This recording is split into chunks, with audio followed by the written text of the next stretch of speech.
അസ്സലാമു അലൈക്കും വറഹ്മത്തുള്ളാഹി വബറകാത്തു. മരിക്കുമ്പോൾ അബ്ദുള്ളയ്ക്ക് കഷ്ടിച്ച് 20 വയസ്സേ ഉള്ളൂ. ആമിന അതിനേക്കാൾ പ്രായം കുറവുള്ള പെൺകുട്ടി. താൻ ഗർഭിണിയാണെന്ന് തോന്നൽ തന്നെയില്ല. സാധാരണ ഗർഭിണികൾ അനുഭവിക്കുന്ന പ്രയാസങ്ങളൊന്നും തോന്നുന്നില്ല.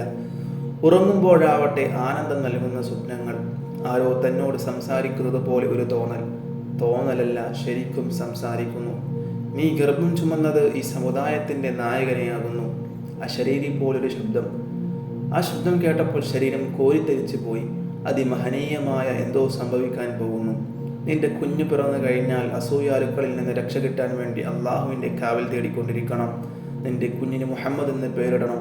അനുഭൂതികൾ നിറഞ്ഞ ദിനരാത്രങ്ങൾ. ഒരിക്കൽ തന്നിൽ നിന്നും ഒരു പ്രകാശം പുറപ്പെട്ടു, ശക്തമായ പ്രകാശം. ആ പ്രകാശത്തിൽ ബുസറായിലെ കൊട്ടാരങ്ങൾ തനിക്ക് കാണാൻ കഴിഞ്ഞു. ഈ സംഭവങ്ങളെല്ലാം നടക്കുന്നത് ആനക്കലഹം 1-ാം വർഷത്തിലായിരുന്നു. ആനക്കലഹം, ആമിൽ ഫീൽ, ഗജവർഷം എന്നൊക്കെ പറഞ്ഞാൽ എന്താണ്? അതുകൂടി മനസ്സിലാക്കിയിട്ട് കഥ തുടരാം. ആനക്കലഹത്തെക്കുറിച്ച് പറയും മുമ്പേ അബ്രഹത്തിനെ പറ്റി പറയണം. അബ്രഹത്തിനെ കുറിച്ച് പറയുമ്പോൾ യമൻ എന്ന രാജ്യത്തെക്കുറിച്ചും പറയണം. എല്ലാം കൂടി ചുരുക്കി പറയാം.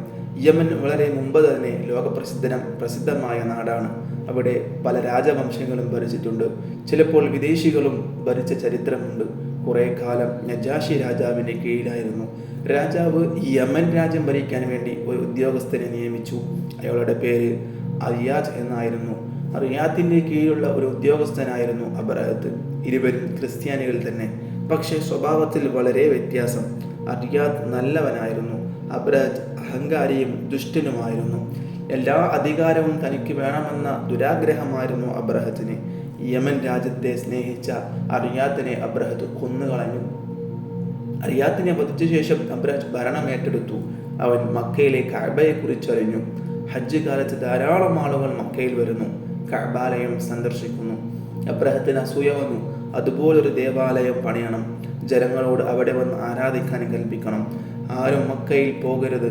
മക്കയുടെ പ്രസിദ്ധി തൻ്റെ പട്ടണത്തിന് കിട്ടണം.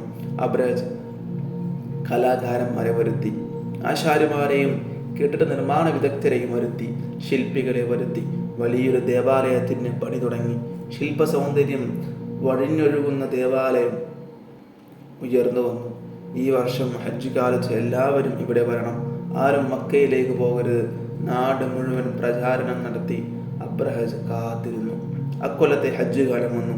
എല്ലാവരും മക്കയിലേക്ക് തന്നെ പോയി. അബ്രഹത്ത് അപമാനിതനായി.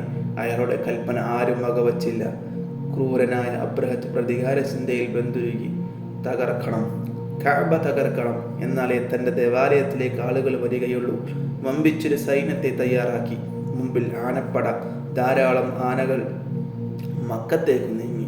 വഴിനീളെ ആക്രമണങ്ങൾ അഴിച്ചുവിട്ടുകൊണ്ടുള്ള യാത്ര. ധിക്കാരിയുടെ പട മക്കയുടെ അതിർത്തിയിലെത്തി. മക്കാ നിവാസികൾ ഭയവിഹ്വലരായി. അബ്രഹത്തിൻ്റെ വലിയ സൈന്യത്തെ നേരിടാനുള്ള കഴിവ് അബ്ദുൽ മുത്തലിബിനുണ്ടായിരുന്നില്ല. മക്കയുടെ നേതാവായ അബ്ദുൽ മുത്തലിബ് പറഞ്ഞു, ഇത് അള്ളാഹുവിൻ്റെ ഭവനമാണ്, ഇതിനെ അവൻ സംരക്ഷിക്കും. ഒരാൾക്കും ഇത് തകർക്കാനാവില്ല. അള്ളാഹുവിനെ ആരാധിക്കാൻ ഭൂമിയിൽ ആദ്യമായി നിർമ്മിക്കപ്പെട്ട ദേവാലയം, ഇത് തകർക്കാനാവില്ല. ആനപ്പട നീങ്ങി. കഅബാലയത്തിനു നേരെ പെട്ടെന്ന് ആകാശത്ത് ഒരു ദിനം പക്ഷികൾ പ്രത്യക്ഷപ്പെട്ടു. അവയുടെ ചുണ്ടിൽ ചെറിയ കല്ലുകൾ. ആ കല്ലുകൾ താഴേക്കിട്ടു. ആനകളും പട്ടാളക്കാരും മറിഞ്ഞു വീഴാൻ തുടങ്ങി. കല്ലുകൾ കൊണ്ടവരൊന്നും രക്ഷപ്പെട്ടില്ല. അബ്രഹത്തിന് സൈന്യം ചിതറിയോടി. അബ്രഹത്ത് ജീവനും കൊണ്ടോടുകയായിരുന്നു. ഈ സംഭവത്തെ ആനക്കലഹം എന്ന് വിളിക്കുന്നു. ഈ സംഭവം നടന്ന വർഷത്തെ ആമുൽ ഫീൽ എന്നും അറബികൾ വിളിക്കുന്നു.